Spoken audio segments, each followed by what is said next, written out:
চলেন একটু ভাজা পোড়া কিছু ট্রাই করা যাক সন্ধ্যার নাস্তা হিসেবে।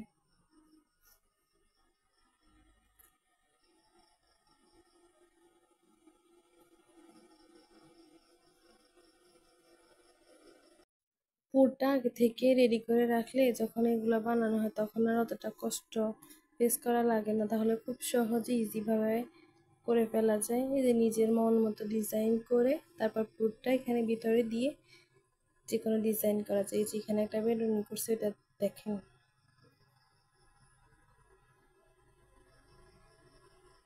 অনেক সহজ, জাস্ট স্টেপগুলো মনে রাখলে হয়ে যায়।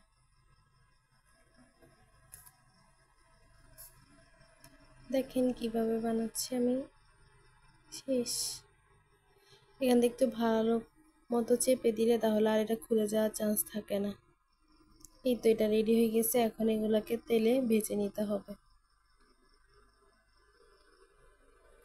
এই যে এগুলো সবগুলা বেনুনি করে বানাইছি এই ডিজাইন দিয়ে, আপনাদের যে যার মতো ইচ্ছে করে বানাইতে পারবেন। এই যে দেখেন কালারটা খুব সুন্দর আসছে এবং অনেক ক্রিস্পি ছিল। এটার সাথে তো মাছলি সস লাগবে, না হলে মজাই নেই। দেখেন একদম পুরে আর হচ্ছে বাইরের যে অংশটা একদম পারফেক্ট ছিল, আর খাইতে এত মজা, এত ক্রিস্পি ছিল, খাইলেই মনে থাকতো। বাই।